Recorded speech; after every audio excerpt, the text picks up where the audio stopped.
দিক কোসাইন এবং দিক অনুপাত চ্যাপ্টারের মানে প্রশ্নমালা 3 আমাদের অতি সংক্ষিপ্ত পর্যন্ত হয়ে গেছে। তোমরা এতক্ষণ নিশ্চয়ই সেগুলো পড়ে নিয়েছো, বাকি যে অঙ্কগুলো ছিল। এখন আমরা করব সংক্ষিপ্ত উত্তরধর্মী প্রশ্নের আলোচনা বলি কারণ সব অঙ্ক আমি করে দিই না, কিছু অঙ্ক করে দিই, কিছু অঙ্ক বুঝিয়ে বলে দিই। কারণ অঙ্ক এমন একটা জিনিস যেটা নিজে যদি না করো তাহলে কিন্তু দেখে দেখে করে কোনো লাভ হবে না। তো সেই জন্য আমি যেটা বলবো সেটা যেন ভালো করে গোটাটা শুনে নেবে, তারপরে অঙ্কগুলো নিজেই করতে পারবে। দেখো সংক্ষিপ্ত 1 বলেছে যে সরলরেখা 3টি অক্ষের প্রত্যেকের সঙ্গে সমান কোণে নত। আমরা জানি একটা সরলরেখা x অক্ষের সঙ্গে যদি আলফা, y অক্ষের সঙ্গে বিটা আর z অক্ষের সঙ্গে গামা কোণে নত থাকে তাহলে দিক কোসাইন হয় cos alpha cos beta cos gamma. তো এখানে আমাদের দিক অনুপাত নির্ণয় করতে বলেছে। দিক অনুপাত হচ্ছে দিক কোসাইনেরই সরল অনুপাত। তো যেহেতু একই কোণে নত বলেছি তাই তিনটে দিক কোসাইন তিনটে হবে cos alpha cos alpha cos alpha, অর্থাৎ অনুপাত নিশ্চয়ই 1:1:1 হয়ে গেল। ঠিক আছে, পরের প্রশ্নটা আছে কতগুলি এইরকম সরলরেখা হওয়া সম্ভব, মানে একই দ্বিগুণপাতটা 1,1,1 হবে এরকম কতগুলো সরলরেখা সম্ভব। তো সেটা আমরা বুঝে যাব। যেহেতু আমাদের cos alpha cos beta cos gamma মানে দিক কোসাইনের একটা নির্দিষ্ট শর্ত আছে, সেই শর্তটা হচ্ছে cos square alpha plus cos square beta plus cos square gamma এটা সমান 1 হতে হয়, তাই না? তো এই ক্ষেত্রে কি হবে, cos স্কয়ার আলফা এটাও আলফা তিনটে একই অ্যাঙ্গেল বলেছে, তার মানে 3 cos square alpha equal to হবে 1।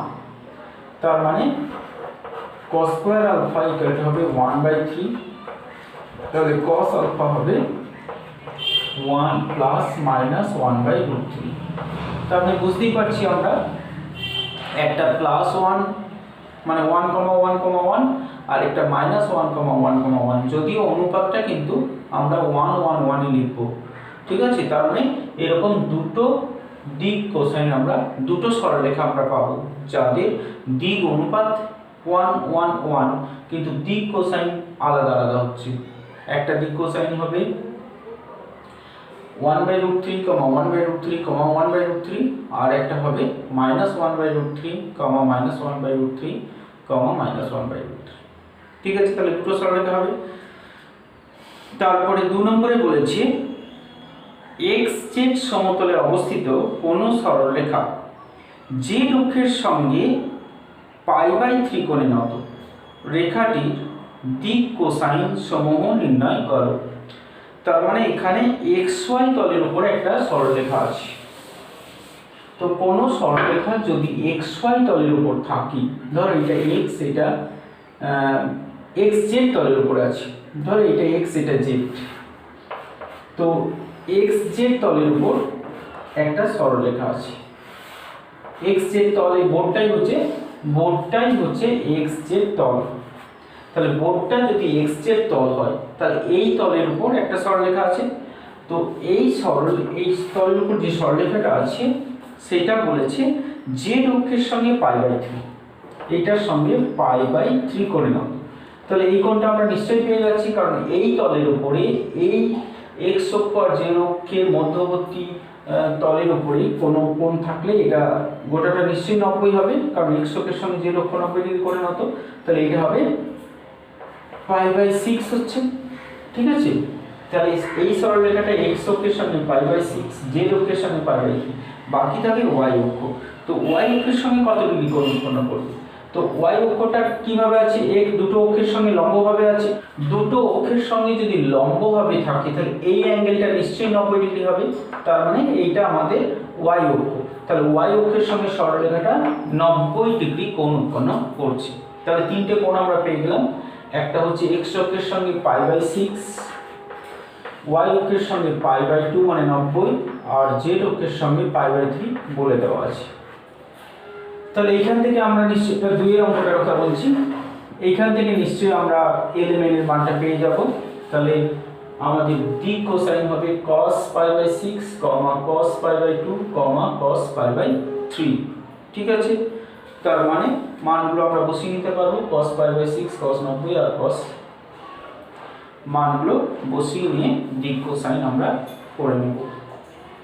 তারপরে দেখো 3 এরটা, কোন সরলরেখা বা ভেক্টরের দিক কোণগুলি বলে দিয়েছে আলফা, বিটা আর গামা। প্রমাণ করতে দিয়েছে sin square alpha plus sin square beta plus sin square gamma সমান 2। এটা প্রমাণ করতে দিয়েছে। তো আমরা তো জানি, একটু আগে লিখলাম, কি লিখলাম, যে cos square alpha plus cos square beta plus cos square gamma সমান 1।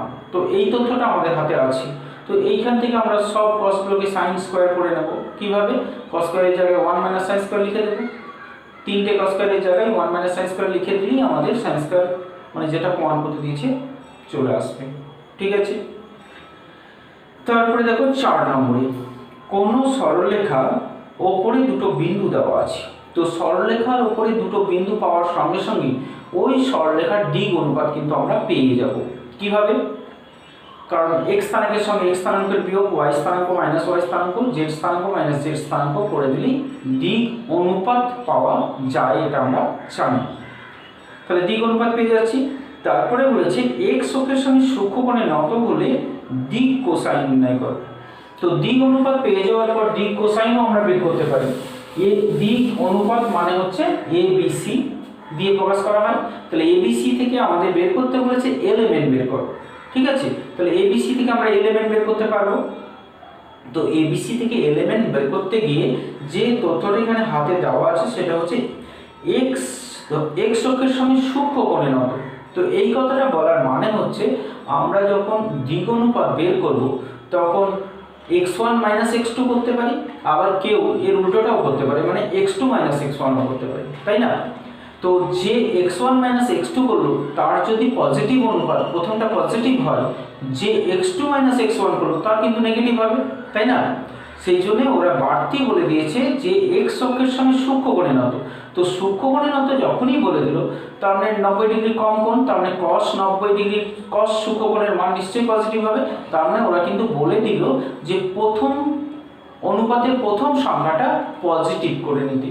তাহলে কোনো কারোর যদি -1 2 3 বেরোয়, এইটা যদি বের হয় তাহলে এইটা পজিটিভ করে নিলে এটি কি হবে 1, -2, -3 এইরকম লিখতে বলেছে। কারণ বলেছে প্রথমটা মানে x অক্ষের অনুপাতটা পজিটিভ হবে, কারণ সূক্ষ্মকোণ বলে দেওয়া মানেই হচ্ছে পজিটিভ। ঠিক আছে, তাহলে প্রথমটাকে ওরা পজিটিভ রাখতে বলেছে।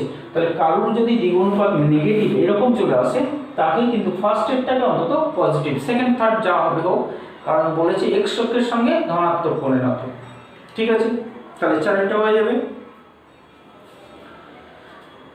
তারপরে 5এরটা ঠিক একেবারে 2এরটার মতোই হবে। এখানেও xy সমতলের উপর অবস্থিত, তার মানে y অক্ষের সঙ্গে কোণটা π/4, x অক্ষের সঙ্গেও π/4 হবে আর z অক্ষের সঙ্গে 90 ডিগ্রি হবে, একদম 2 এর মতো হবে। 6এরটা দেখো ABC একটা ত্রিভুজের 3টে শীর্ষে স্থানাঙ্ক দেওয়া আছে, বলেছে বাহুগুলির দিক কোসাইন বের করতে। তো প্রশ্নটা 4এর মতোই, 4এর একটা ছিল, এখানে 3টে বার করতে হবে।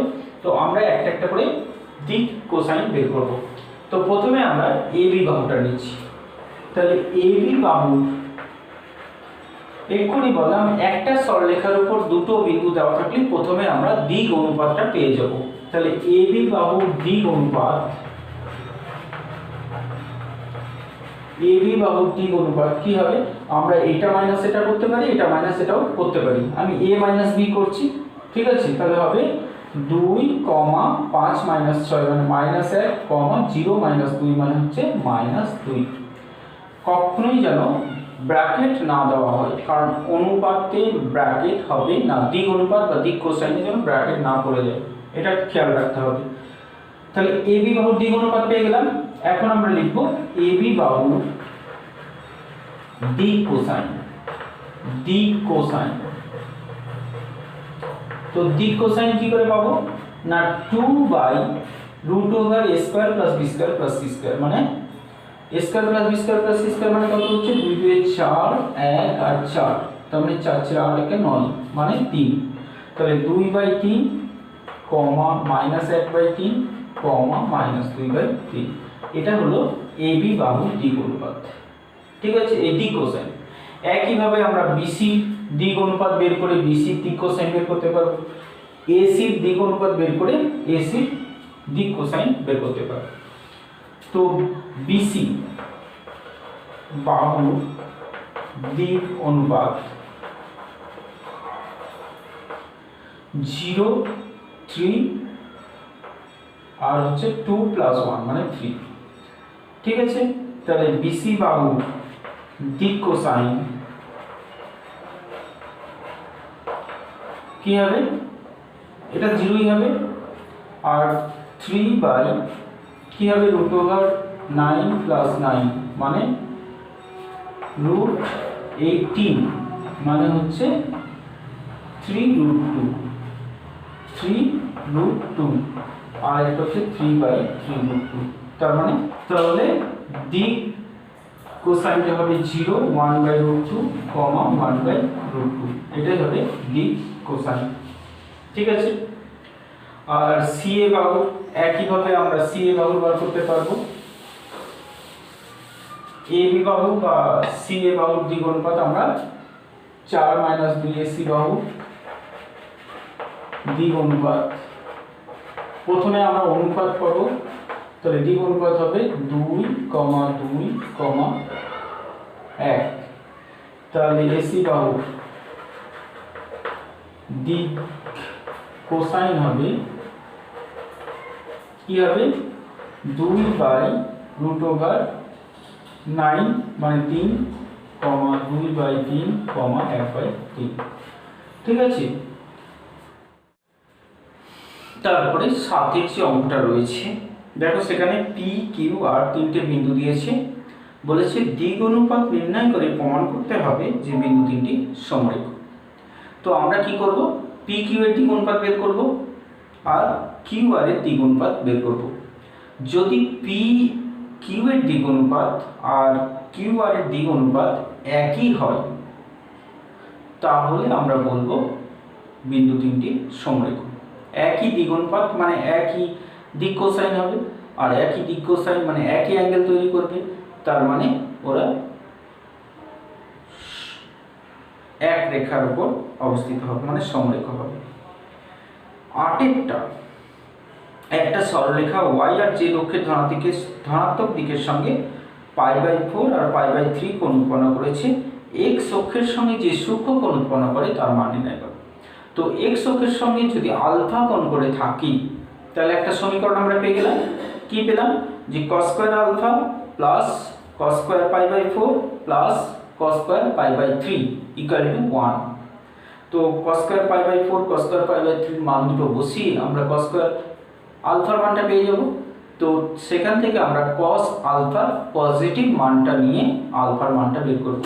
ঠিক আছে, তারপরে যে 9 অঙ্কটা রয়েছে, মূল বিন্দু হচ্ছে ও, এ বি দুটো বিন্দু, তাহলে ও এ আর ও বি সরলরেখার উপর লম্ব, ও এ সরলরেখা ও বি সরলরেখার উপর লম্ব সেটা প্রমাণ করতে বলেছে।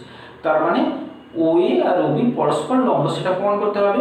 ঠিক আছে, তো আমরা সেটা কিভাবে করব, ও এ আর ও বি দিক অনুপাত বের করে নেব। তাহলে এখানে এ বিন্দু দেওয়া আছে, বি বিন্দু দেওয়া আছে, ও হচ্ছে মূল বিন্দু। তো মূল বিন্দুর সাপেক্ষে দিক অনুপাত বলতে কিন্তু এই যে মানগুলো দেওয়া রয়েছে মানে স্থানাঙ্কের মানটাই ওদের দিক অনুপাত হয়ে যাবে, কারণ যেহেতু মূল বিন্দুটা 0 0 0, তাহলে 2 - 0, 3 - 0, 1 - 0, তাহলে এটাই থাকবে। তেমনি একইভাবে ও বি দিক অনুপাতটাও এটাই হবে। ক্লিয়ার, যে মূল বিন্দুর সাপেক্ষে দিক অনুপাত বের করতে গেলে স্থানাঙ্কের যে মানগুলো আছে সেই মানগুলোই অনুপাতে মান হবে। তাহলে ও এর দিক অনুপাত হবে, দিক অনুপাত কে সংক্ষেপে লেখা হয় ডিআর, ডিআর দিয়েও লেখা হয় ডিরেকশন রেশিও। তো এটা হবে 2 3 - 1, কি হলো, ব্র্যাকেটটা কিন্তু হবে না, ফার্স্ট ব্র্যাকেট যেটা এখানে ব্র্যাকেট দেওয়া আছে মানে বিন্দু, আর ব্র্যাকেট না থাকলে ওটা দ্বিগুণ অনুপাত হয়ে গেল। তাহলে ওবি এর দ্বিগুণ অনুপাত হবে, তাহলে ওবি এর দ্বিগুণ অনুপাত হবে এই বিন্দুটা 1,1, -5, ঠিক আছে। এখন আমরা বের করব ওএ আর ওবি মধ্যবর্তী কোণ। তাহলে ওএ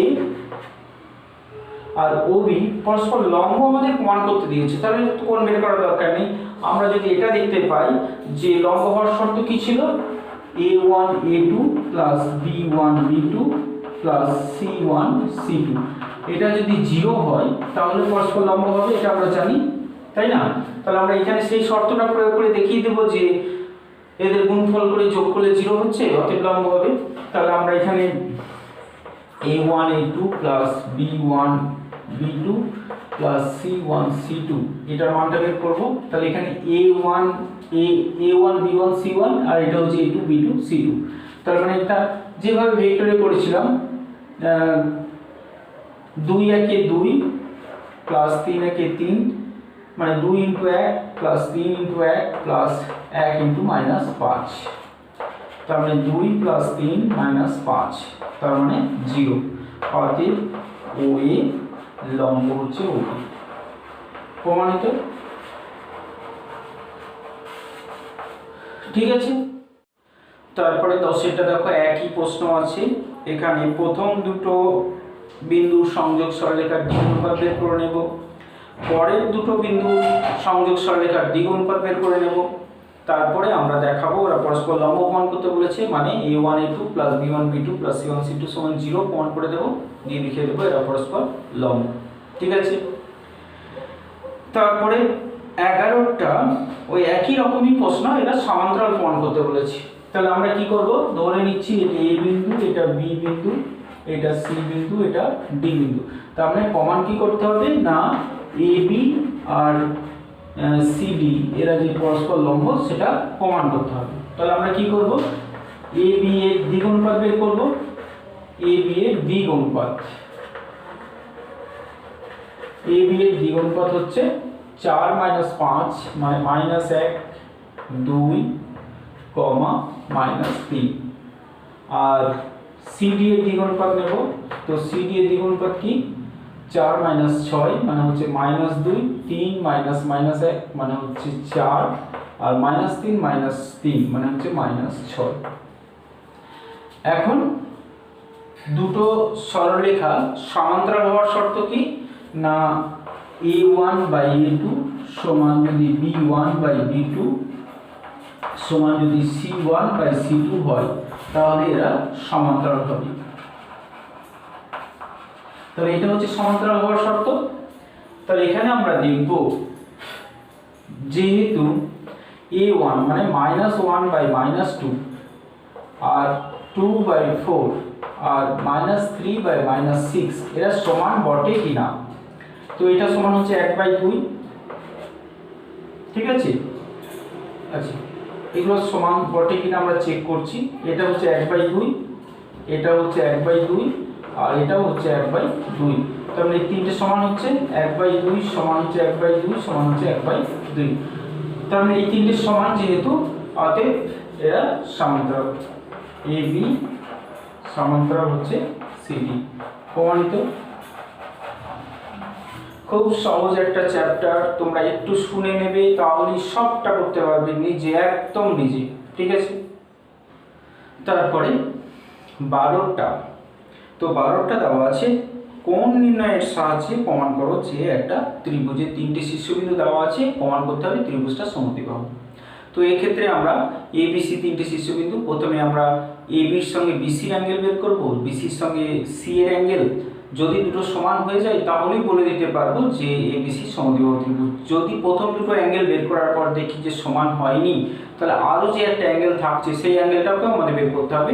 অবশ্যই 3টে অ্যাঙ্গেলের মধ্যে কোনো দুটো অ্যাঙ্গেল সমান হবে, তখন আমরা বলতে পারবো যে ত্রিভুজটি সমদ্বিবাহু ত্রিভুজ। আর বিন্দু থেকে প্রথমে দিক অনুপাত বের করে দিক অনুপাতের সাহায্যে আমরা কোণ বের করতে পারি। দিক অনুপাত দিয়ে কোণ নির্ণয়ের সূত্র আমাদের হাতে আছে কিন্তু।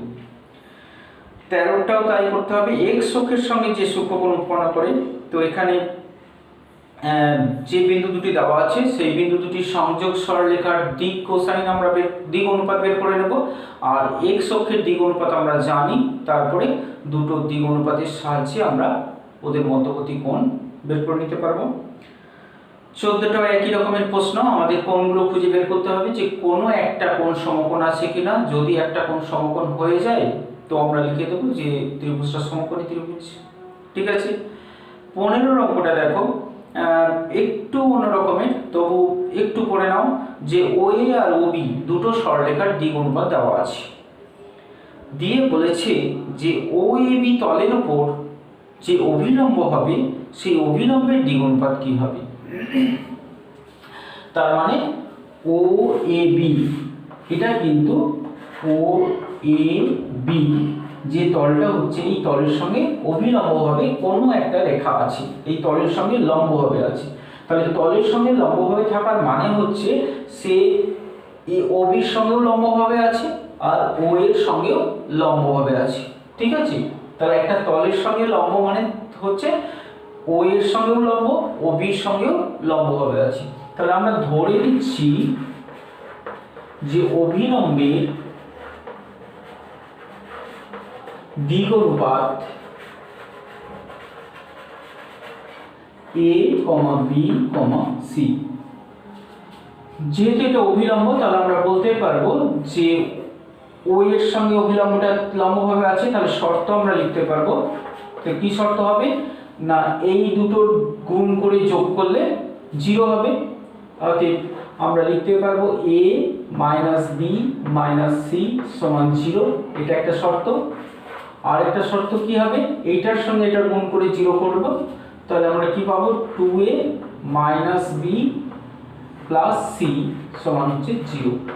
তো এই দুটো থেকে আমরা এবিসি অনুপাতটা কিভাবে বের করব।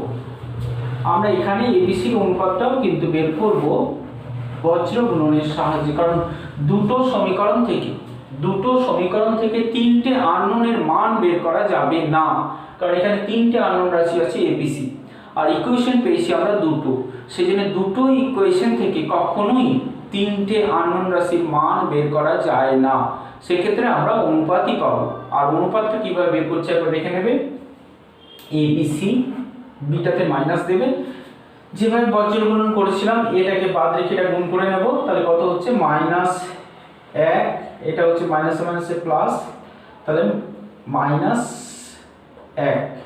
ঠিক আছে, বিটাকে বাদ দিলে আমরা পাচ্ছি 1 এটা 1, তারপরে মাইনাস, এটা হচ্ছে -2 মানে +2 হয়ে গেল। তারপরে সিটাকে বাদ দিলে পাচ্ছি আমরা -1 মাইনাস, এটা হচ্ছে -2, তার মানে +2 হয়ে গেল। তাহলে কি পেলাম আমরা, a/-2 সমান -b/3 মানে b/-3 সমান হচ্ছে c/1। ঠিক আছে, তার মানে অভিলম্বের দিক অনুপাত এটাই হবে। ঠিক আছে, তাহলে অভিলম্বের দিক অনুপাত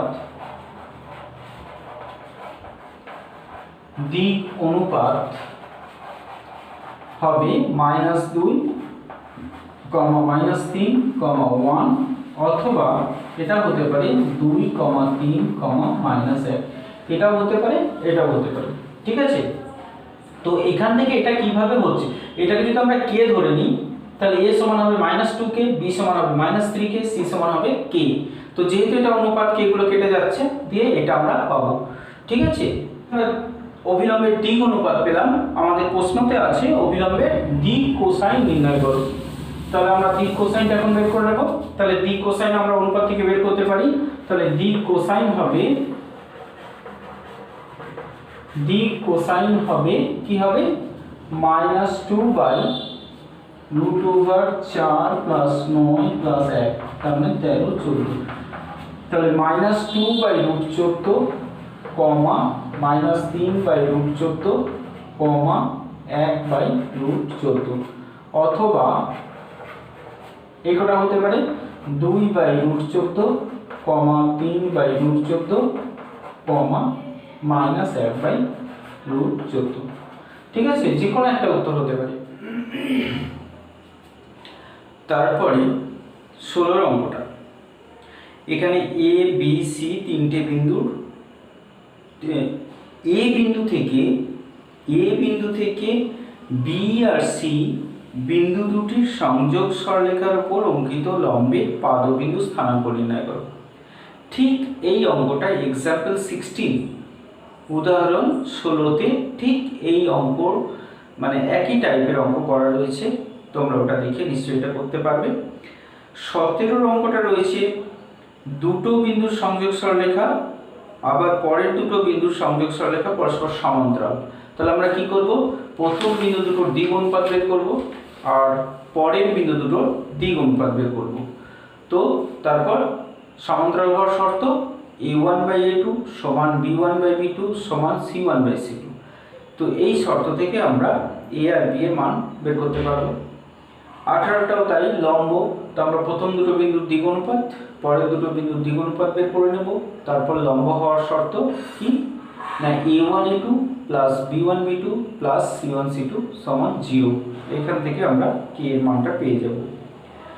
19 অঙ্কে আছে দিক সংখ্যা সমূহ দুটো সরলরেখার দিক সংখ্যা বলে দিয়েছে। তো এখান থেকে তো কোণ আমরা সহজেই বের করতে পারবো, এটা আমরা জানি। 20 অঙ্কটা এ বি সি ডি চারটে বিন্দু স্থানাঙ্ক দেওয়া আছে, দিয়ে বলেছে A B R C D উভয় সরলরেখার উপর লম্ব যে সরলরেখাটা হবে তার দিক কোসাইন নির্ণয় করো। দেখো আমি আরেকবার করছি। তাহলে আমরা প্রথমে কি করব, এ বি দিক অনুপাতটা বের করে নেব। তাহলে এ বি দিক অনুপাত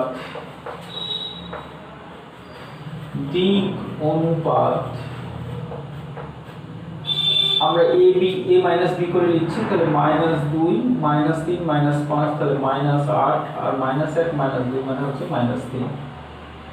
অনুপাতটাকে আমরা এরকমও লিখতে পারি 2 8 3।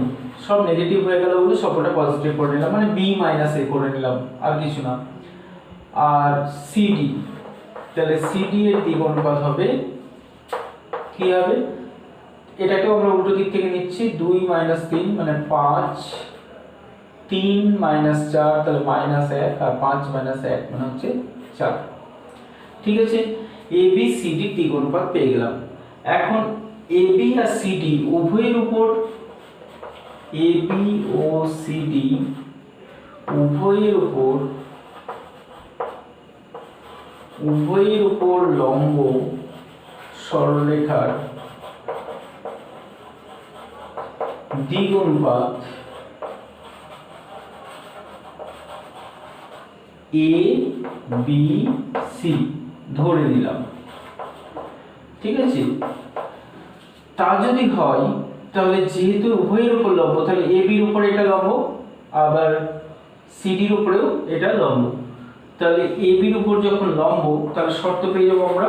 লম্ব হওয়ার শর্ত কি না এ বির দিক অনুপাত এর দিক অনুপাতের গুণফলের যোগফল, মানে হচ্ছে 2a plus 8b plus 3c সমান হবে 0। এটা একটা সমীকরণ। আর একটা সমীকরণ হবে এই দিক অনুপাতের যোগফল, গুণফলের যোগফল, মানে 5a - b প্লাস 4c সমান হচ্ছে 0। এটা 2 নম্বর। এটা একটু আগে আমরা করেছিলাম, এখান থেকে এবিসি অনুপাতটা আমরা বের করতে পারবো, কারণ সমাধান করা যায় না। দুটো আননোন, তিনটে আননোন দুটো ইকুয়েশন থেকে সমাধান করা যাবে না। সেই জন্য আমরা অনুপাতটা এইভাবে বের করব, a by B by C by -b নেব। প্রথমটা প্লাস, তারপর মাইনাস, তারপর প্লাস। যদি আরও থাকে তাহলে আবার মাইনাস দিয়ে কোনাকুনি গুণ করে নিলেই হবে।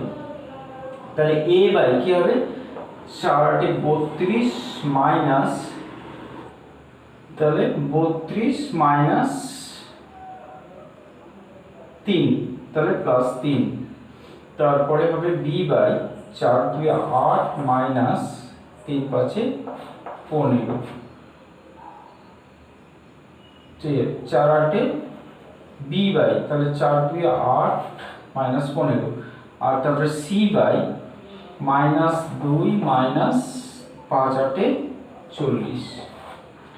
তাহলে আমরা পাচ্ছি a বাই 35 b বাই 7 আর c/-42। 7 দিয়ে ডিভাইড হয়ে যাচ্ছে, তার মানে আমরা পাচ্ছি a/7, 7 দিয়ে ভাগ করছি, তাহলে 5, b/1, c/-6। ঠিক আছে, তাহলে আমরা পেয়ে যাচ্ছি, তাহলে লম্ব সরলরেখার দিক অনুপাত হবে কত হবে না 5, 1, -6, আর লম্ব সরলরেখার দিক কোসাইন হবে